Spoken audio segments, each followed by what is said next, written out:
Hi guys, this is Sadik from Droidwin.com, and in this video we'll show you how to flash the latest UN1CA ROM based on One UI 6.1 Android 14 build onto your Galaxy S20 FE, both the 4G and 5G variants. The ROM is supported across both the Snapdragon variants, which is the G780G and the G781B, whose codename is R8Q. So before starting, please take a backup of all the data on your phone.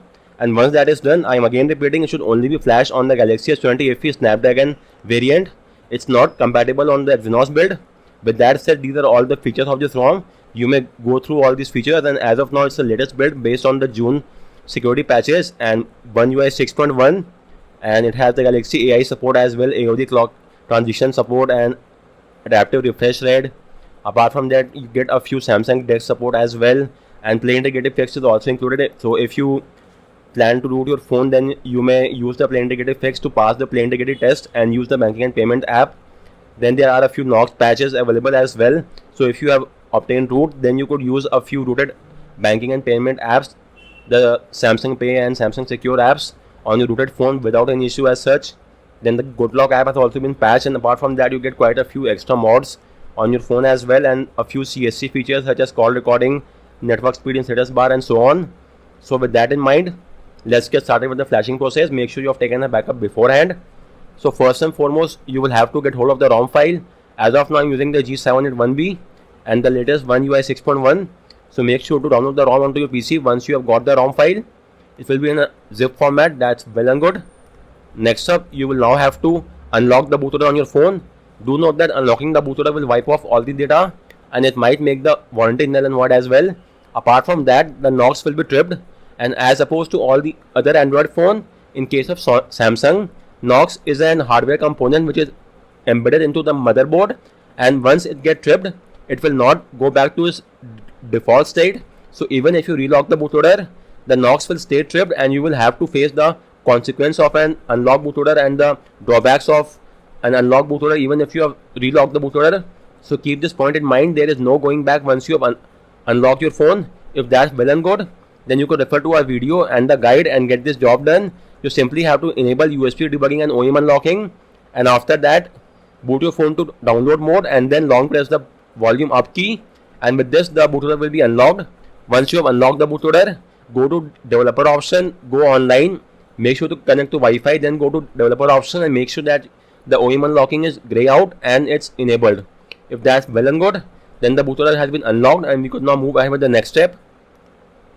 So now you will have to install the WIP recovery onto your phone. So let's get this job done as well. For that, your first course of action is to unlock the bootloader, which we have already done. So let's move ahead. Now you will have to get hold of the recovery file. So you have to download both the recovery and as well as the VB-Meta patch file. So this is the patch file for my phone G781B, and this is the WIP recovery for our phone. As of now, they have the official build, so you may get hold of the file from the official website. Make sure to download the tar file and not the IMG file. Although you may convert the IMG to the tar, but that will only require additional effort. It's a better approach to only download the tar file. So as of now, make sure you have both the VB-Meta patch tar and the WIP recovery tar file. Once you have got both these files, you will now have to download Odin as well. Odin is required to flash the recovery file onto our phone. So get it from my guide and extract them onto your PC. You could extract them anywhere you want. In my case, I have done the extraction, and these are the files which you will get. Let me show you. These are the files of the Odin tool. Once that is done, you will now have to boot your phone to download mode. There are quite a few ways of doing so, including the hardware key combination.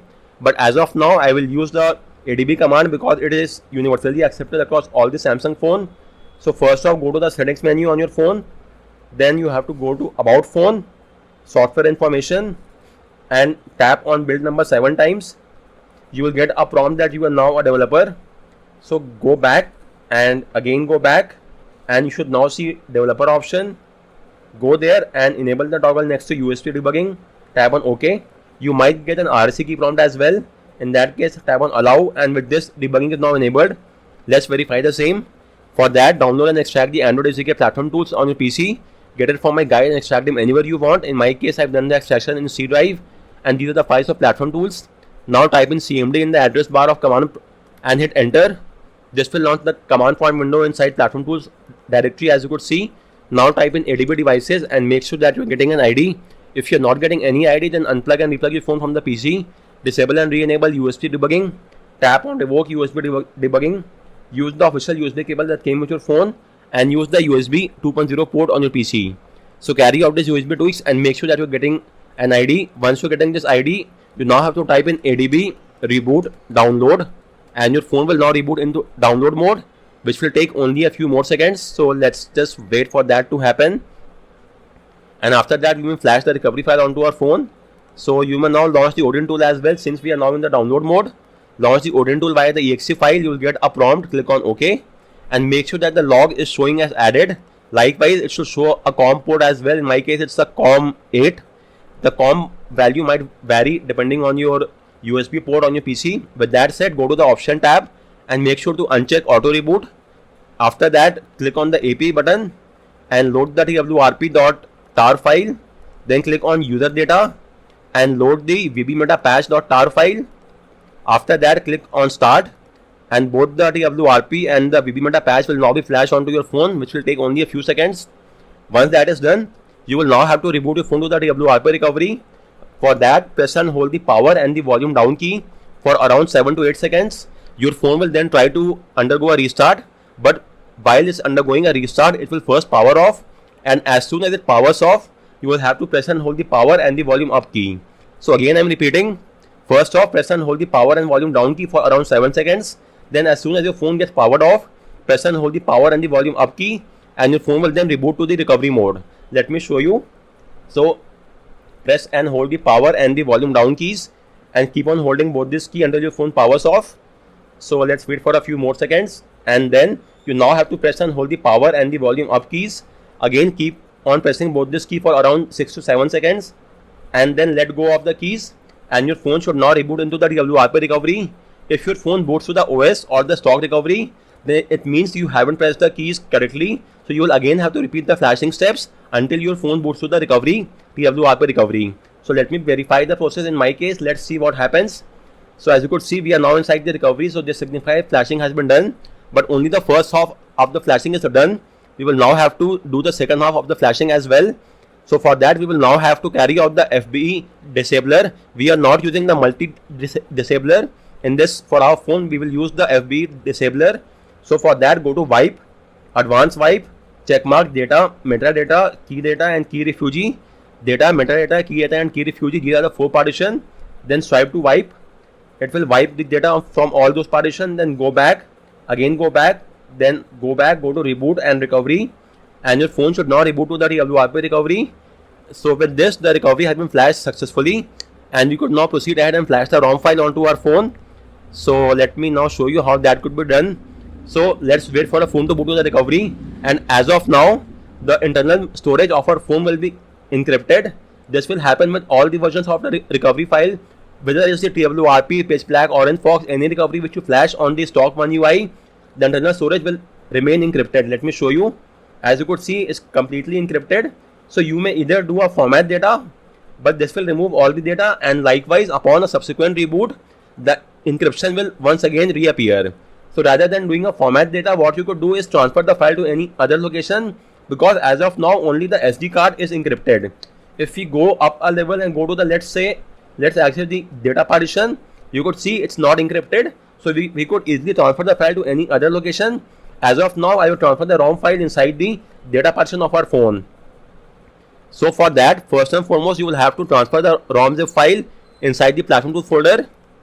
So it will take a few seconds for that to happen, and once the transfer is complete, you will then have to use the ADB push command to transfer the file inside the data directory. Okay, one more thing, please do not use the ADB sideload method. I have seen across many guides wherein they have said to use the ADB sideload, but in case of twrp recovery, you should not use the ADB sideload to flash any file. Only use the install method from twrp.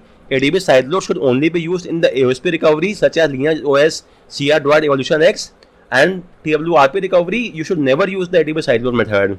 Always use the install option of the recovery, and moreover, you will not even be able to transfer the file from here because the internal storage is currently encrypted. So even using your PC, you will not be able to flash the file, you might be able to transfer the file, but you will not be able to read the file from your phone. So even this method will not work. So as of now, your only course of action is to transfer via ADB push and then flash it via the install option. Do not use the ADB sideload method. With that said, the file is being transferred, so let's wait for a few more seconds. Guys, the file has now been transferred inside the platform tools. Now let's rename the file to something shorter. So let's just rename it to rom.zip, and now we will transfer this file inside the data partition of our phone. So type in the command ADB push file name rom.zip space directory, which is the data partition, and hit enter, and the ROM will now be transferred inside the data partition of your phone, and the process might take up to around 5 to 10 minutes. So let's just wait for that to happen. It might be the case that in the CMD window you will not be able to keep a track of the progress bar. That is completely normal and nothing to worry about. Just give it some time and don't interact with your phone. Likewise, don't move the USB cable. Just wait for a few minutes and the transfer will get completed. So guys, the file has now been pushed. It took around 5 minutes for the transfer to complete. Let me verify the same. So in the data partition, you could see we have now got the rom.zip file. So we will now start with the flashing process. For that, what you have to do is simply go to the install section, choose the partition, which is the data partition in our case, choose the rom.zip file and do a right swipe to flash it. The flashing of the ROM file will now start and it could take up to around 5 minutes. So let's just wait for the flashing to complete. So guys, the flashing is now complete, as you could see in the phone as well. Once that is done, you will now have to do a format data. This will wipe off all the data from your phone. So go to wipe format data, type in yes and hit the blue check mark. It will take a few seconds for the data to be wiped. Once the format data is done, you will now tap on reboot system and your phone should now reboot to the newly flashed OS. Do keep in mind that the first boot up will take up some additional time frame. This is completely normal and nothing to worry about. From the subsequent time, that will not be the case. So let's just wait for a phone boot animation to appear, which will signify that the flashing has been done successfully. And after that, we will set up the ROM and check out the ROM's feature as well. And it could take up to around 30 to 40 seconds for the first time boot up. So let's just wait for that time.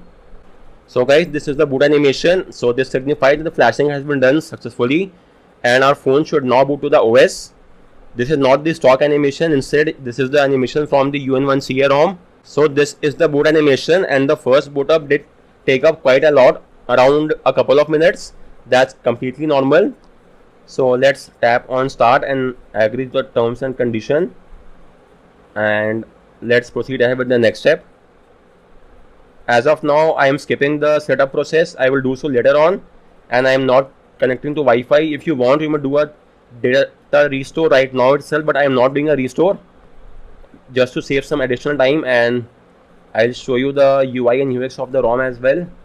So let's agree to the terms and condition. Let's go with the light theme only as of now, and let's wait for a few more seconds and our phone should then boot to the OS. I don't want this smart Twitter app as well, and with this the setup is now complete and we are now inside the OS. This is the newly flashed UN1CA ROM based on One UI 6.1 Android 14, and as you could see, this is the patch GoodLock app and a few other pre-installed apps, just the basic apps, no bloatware as such, and a couple of Samsung apps, the browser and the My Files app. These are the important apps. This is the QS tiles, as you could see from here, and the Wi-Fi and the Bluetooth have their own separate tiles, and these are the notification sites, as you could see, and the smart view and the device control also have their own tiles over here. As of, you may simply edit the QS tiles from here itself and change the layout of the QS tiles. So let me show you. You may add or remove the icons from here. Apart from that, let's first access the settings menu, and over there most of the other features are same as you get in the One UI. The USP of this ROM lies inside the UN1CA settings, where you get all the goodies. So with that said, this is the latest ROM version. As you could see, the play indicator fix, for that your phone should be rooted by Magisk, and only then you could flash the play indicator fix module and get the job done. Apart from that, you may enable the live blur effect, and fingerprint animation style is also there. You may force the peak refresh rate all the time. This may lead to additional battery drainage. Then you may easily allow the application to be downgraded to an older version. You may take screenshot in secure app that does not allow taking screenshot by default. Apart from that, you also could also unlock higher FPS in games. So fingerprint animation style, let me show you that, but for that I'll have to add the fingerprint as well. So let me first add the fingerprint. Many have said that they want to see the fingerprint animation style across all the ROMs which are being flashed. So let me first add a custom. So let me add a pin, and we are just done with the task. So we have done with the fingerprint, and now I may show you the animation as well. And apart, so let me now show you the animations. So for that, let's again access the UN1CA settings menu and fingerprint animation styles. So optical sensor white, by default this is the fingerprint animations, as you could see from here. Then we have the optical sensor green, as you could see. Then we have it for the ultrasonic sensor, and this is the one for the ultrasonic. And these are the features of this ROM. And apart from that, you get all the other features that could be found in the Samsung One UI sections, and a few other tweaks from here. The AI feature is also there in the One UI. For this, you will have to use the Wi-Fi, connect to Wi-Fi, and then use the AI features. So let me quickly connect my phone to the Wi-Fi network. So let's try and access the AI features. You will have to accept to the terms and conditions for the AI to work. Okay, you also need a sign into your account, and only after that you may use the AI tweaks. Then there are a few Bixby features as well that you could use from here. Smart suggestion, you may go to the Samsung Labs, and from here you may try experimental features. Multi-window, by default the multi-window is only there for some apps, but you may use this for all the apps using this feature. And apart from that, you may enable a few gestures. As you could see, most of the gestures are enabled by default. The lift to wake, the screen will be enabled, turned on as soon as you lift the phone, but do keep in mind that this will lead to additional battery drainage. And a few other tweaks are already enabled by default, so you don't have to do anything regarding that. Then there are a few video call effects. You can add the background image and a background color to the video calls as well. Then dual messenger, you may create a second instance of an app of your choice, such as the Facebook Messenger, WhatsApp, and all such apps. And you may even add an app lock or a password to those apps. Then these are the screenshot tweaks. You may delete the screenshot after sharing it via an app or with someone, and you may hide the navigation bar, status bar while taking a screenshot. Then you may change the format as well. The PNG will have a higher quality and a better quality image. Then you may also change the or turn off the screenshot sound, which is quite a nifty feature. And this is the quality for the screenshot. The selfie video size you may increase or decrease. And apart from that, the one-handed mode, you may turn it on and use the phone in one-handed. It might come in handy. The space that you get above will no longer be there. Let me show you. So as you could see, that space has been gone, and it usually comes in handy in the settings menu. As you could see over here, this space will no longer be there once you enable the toggle. And apart from that, there are quite a few other tweaks that you get with the One UI feature. The color palette and theming engine is also there. The dynamic coloring engine, you could choose all these themes from here, or simply go with the basic colors and choose the color of your choice. Hit the apply button, and with this the changes will be implemented across the OS and all the UI and UX of the operating system. And that is done. And then you may also tweak some other features. And let me show you the about phone section. This is running the latest One UI 6.1 based on Android 14. So guys, on that note, I round off this video. If you have any queries with regard to any of the steps, do let me know in the comment section. And thanks a lot for watching.